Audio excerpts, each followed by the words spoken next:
Hello friends, my self Rachna from जेसर tutor. आज के इस वीडियो में हम लोग 10th स्टैंडर्ड का साइंस बी का क्वेश्चन पेपर का सोल्यूशन देखेंगे। तो question paper starts with question number 1A, choose and write the correct option number as answer. तो पूरा फुल सेंटेंस लिखने की जरूरत नहीं थी। अगर किसी ने लिखा भी है फुल सेंटेंस तो भी प्रॉब्लम नहीं, मार्क्स नहीं कट होगा, बट तुम्हें करेक्ट ऑप्शन और उसका आंसर लिखना था। Regeneration occurs in planaria. Second, lactobacillus Brevis gives us the beverage coffee. Third, a minor change occurs due to change in position of any nucleotide is termed as mutation. Next, atomic power plant in Maharashtra is Tarapur, option C. Next, fifth question, example of phylum Arthropoda is option A, scorpion. यहाँ पे question number 1A complete हो गया। Question number 1B, solve the following. First question, find the odd man out. Duckbill platypus, pomfret, lungfish, peripatus. तो यहाँ पे pomfret आ जाएगा because बाकी सारे कनेक्टिंग लिंक है।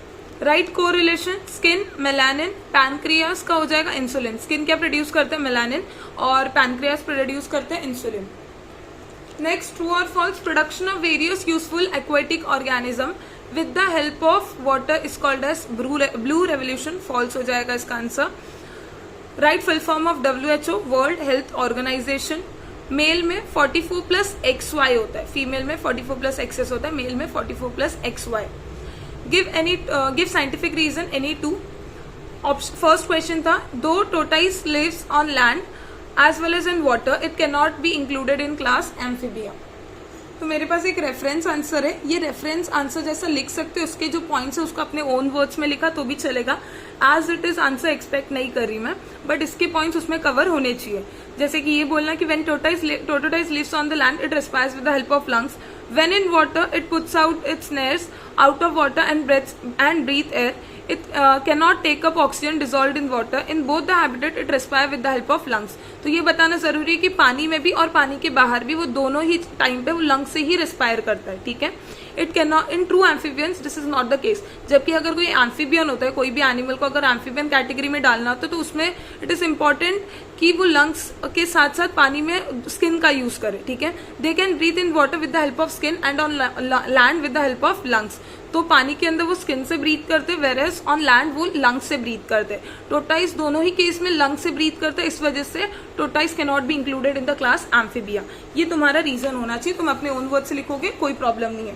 Next question, hydroelectric energy, solar energy and wind energy are called as renewable energies. तो ये भी एक रेफरेंस आंसर बता रही हूं मैं। Hydroelectric energy, solar energy, wind energy is obtained respectively from flowing water, solar radiation and flowing wind. Hydroelectric energy water के flowing से मिलता है, solar energy radiation, flowing wind, ये सारी चीजों से ये एनर्जीज मिलती है, ये बताया। This sources that is water reservoir, sun and wind are inexhaustible, खत्म नहीं होते और सस्टेनेबल है, they will not be finished. On the contrary the conventional sources such as coal and fossil fuels have limited resource, they can not be renewed. Therefore question लिख सकते हो, therefore hydroelectric energy, solar energy and wind energy are called as renewable energies. We feel tired after exercise. तो यहाँ पे क्या लिख सकते हो? When we undertake constant exercises there may be shortage of oxygen for the cells, therefore our muscles and other tissue perform anaerobic respiration in such condition. In this process lactic acid is formed. Molecules of ATP produced in oxidation of food are also much less, therefore there is less energy in the body and accumulation of lactic acid too. All this brings out a feeling of exhaustion या feeling of tiredness। तुम लोग question में tired पूछा था तो तुम लोग tiredness लिख सकते हो।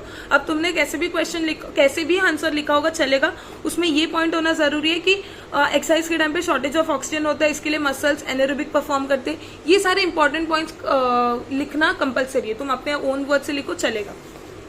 नेक्स्ट क्वेश्चन नंबर बी, ठीक है, question number 2B, state answer any 3 of the following.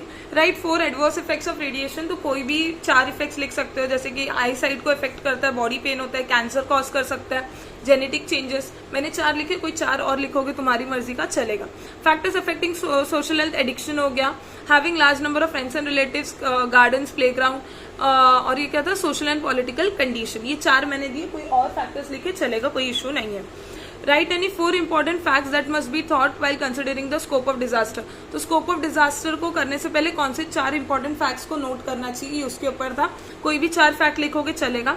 Next, name any 2 fuels obtained by microbial process, why is it, ठीक है, necessary to increase the use of such fuels. तो यहाँ पे 2 fuel हो गया, एक मीथेन, एक हो गया एथेनॉल। 2 मैंने लिखे, कोई और आते हैं तुम लोग को जो माइक्रोबियल फ्यूल से माइक्रोबियल प्रोसेस से ऑब्टेन हो रहा है चलेगा। और क्यों नेसेसरी, क्योंकि ये एनवायरमेंटल फ्रेंडली होता है, ठीक है, और एग्जॉस्टिबल नहीं होता, ठीक है, ये कोई भी रीजन लिख सकते हो। What is DNA fingerprinting, where it is mainly use, तो मेनली यूज तो ये फॉरेंसिक साइंस में यूज होता है, और डीएनए फिंगरप्रिंटिंग का डेफिनेशन लिखना था। Next question, question number 3 any 5 solve करना था। व्हाट आर विटामिन्स, तो vitamins are group of heterogeneous compound essential for functioning of body. classify them according to their solubility. तो basically vitamins can be divided into 2, water soluble and fat soluble. water soluble में vitamin B and सी आते हैं, और fat soluble में vitamin A, D, E and के आते हैं। उसी का एग्जाम्पल पूछा, कोई एक एग्जाम्पल लिखना था नीचे। नेक्स्ट है explain the following terms, stem cells, cloning और जेनेटिकली मॉडिफाइड क्रॉप्स। तो स्टेम सेल का डेफिनेशन क्या लिख सकते हो, the special cells having pluripotency and ability, ये वर्ड काफी इंपॉर्टेंट है, pluripotency and ability to divide and differentiate into new cells are called as stem sales.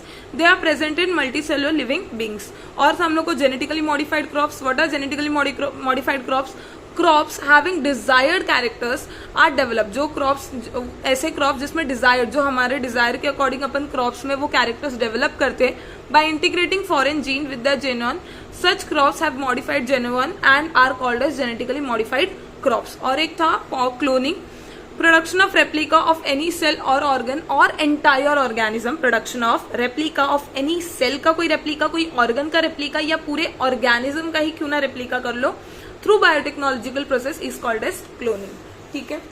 Next है, ये मैंने डेफिनेशन दी, अगर तुम लोग ने कोई और डेफिनेशन पढ़ा है तो चलेगा। Complete the given paragraph by filling spaces, ठीक है, ये तो स्पेसेस फिल करना था। Spilling of petroleum oil occurs in ocean due to various reasons. This may prove fatal and toxic to aquatic organism. It is not easy to remove the oil layer from surface of water by mechanical method.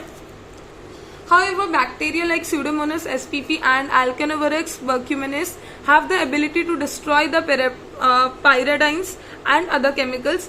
Hence, these bacteria are used to clear the oil spills. These are called as hydrocarbon blastic bacteria, which is HCB.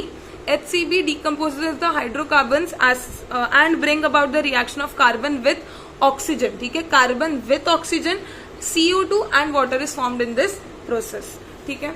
ये था third वाला। Fourth question, observe the given picture and answer the question. तो ये figure क्या है, identify the given figure, wind mill था ये figure. What is the source of energy in this project, wind, source of energy wind है। What is the source, why this source is suppose to be eco friendly, क्योंकि ये pollution free है, energy source है, और ये sustainable भी है, inexhaustible है और सस्टेनेबल भी। ये सारे पॉइंट्स भी लिख सकते थे। Complete the chart, hobbies helpful to overcome stress, laughter club हो गया, राइटिंग हो गया। हॉबीज मत लिखो, यहाँ पे रीडिंग लिख लो या सिंगिंग लिख लो या डांसिंग लिख लो। Good communication, outdoor games, physical exercise, कुछ भी लिख सकते हो, ठीक है, कोई 6 लिखने थे। नेक्स्ट है question number 6, write names of any 6 materials which are to be in the first aid box. First aid box में क्या हो सकता है, ऑइंटमेंट होता है, सिजर्स होते हैं, सेफ्टी पिन्स होते हैं, बैंडेजेस, एंटीसेप्टिक्स होते हैं, डिस्पोजेबल ग्लव्स, वाइप्स, ठीक है, ऐसे बहुत सारी चीजें, तुम लोग कोई भी 6 लिख सकते हो। Next, define vestigial organ, degenerated or underdeveloped organ which are of no use are called as vestigial organ, ठीक है। Right names of any 2 vestigial organ, appendix हो गया, टेल बोन हो गया, स्किन हेयर हो गया, ईयर पिन्ना हो गया, कुछ भी लिख सकते हो। Write name of those animal in which this vestigial organ is functional. अब जो ईयर पिन्ना होता है वो इवन दो ह्यूमन में फंक्शनल नहीं है बट कैटल्स में फंक्शनल है, ठीक है। Read the statement and answer accordingly. यहाँ पे कोई और लिख सकते हो, ये कैटल्स लिखा है मैंने, यहाँ पे ये ईयर पिना लिखा है, तुम लोग ने कोई और वेस्टिजियल ऑर्गन लिखा और कोई और एनिमल का लिखा है, चलेगा, कोई प्रॉब्लम नहीं है, मैंने सिर्फ एग्जाम्पल दिया है।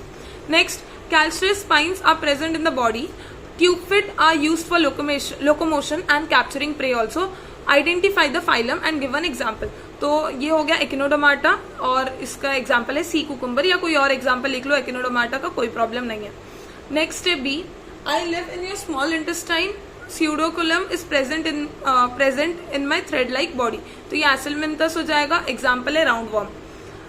My body spindle shape. तो बेसिकली कौन से एनिमल का बॉडी स्पिंडल शेप होता है? फिश. ठीक है. I respire with the help of gills. Gills जो फिश होते हैं वो गिल्स से, अपने माउथ से नहीं, अपने गिल्स से रिस्पायर करते हैं. तो पूछा आइडेंटिफाई माई क्लास. तो क्लास पाइसेस और कोई एग्जाम्पल में फिश लिख दो. फिश का कोई नाम लिखा तो भी चलेगा. Next question number 4, last question. कोई एक करना था, काफी इजी आया था. Answer the following question based on human male reproductive system. 5 सब क्वेश्चन थे, 5 का एक 1 मार्क्स ईच था. In which organ sperms are produce? Testis. What is the length of sperm? 55 to 65. What is the work of vas deferens? Transport mature sperms to urethra for ejaculation. By which type of cell division sperms are formed? Meiosis. Name any 2 unpaired organs of male reproductive system. 2 unpaired organ. तो unpaired organ में एक prostate gland होगा, एक penis लिख सकते हो. Next, answer the following question based on environmental conservation. दोनों में से कोई एक करना था. फर्स्ट वाला अपन ने कर लिया. सेकेंड वाला क्लासिफिकेशन ऑफ थ्रेटेंड स्पीशीज. तो एंडेंजर्ड है, इंडिटर्मिनेंट है, वल्नरेबल है, रेयर स्पीशीज है. ठीक है. Next, centuries. How can biodiversity be conserve? Write any 4 points. तो कोई भी 4 पॉइंट्स लिख लो जिससे बायोडाइवर्सिटी को कंजर्व कर सकते हैं. सेंचुरीज हो गया, प्रोटेक्टिंग एग्जिस्टिंग एनिमल्स हो गया, प्रोटेक्टिंग थ्रेटेंड स्पीशीज. ऐसे कोई भी 4 लिखो, तुम लोग की मर्जी, कोई प्रॉब्लम नहीं है. ठीक है. नेक्स्ट है complete the flow chart. Basically यहाँ पे पूछा है colour of the pages in red list of endangered species. तो यहाँ पे 2 कलर पूछा है, जबकि एंडेंजर्ड स्पीशीज में सिर्फ एक ही कलर आता है, रेड कलर. दूसरे में अगर किसी ने येलो वगैरह लिखा है तो मार्क्स मिलने के चांस है. Yellow colour basically vulnerable species के लिए होता है. बट यहाँ पे पता नहीं, शायद मिस्टेक है क्वेश्चन में. बट एक रेड कंफर्म आएगा, एक दूसरे में येलो लिखा, चलेगा. तो ये था पूरा 10th का क्वेश्चन पेपर का सोल्यूशन.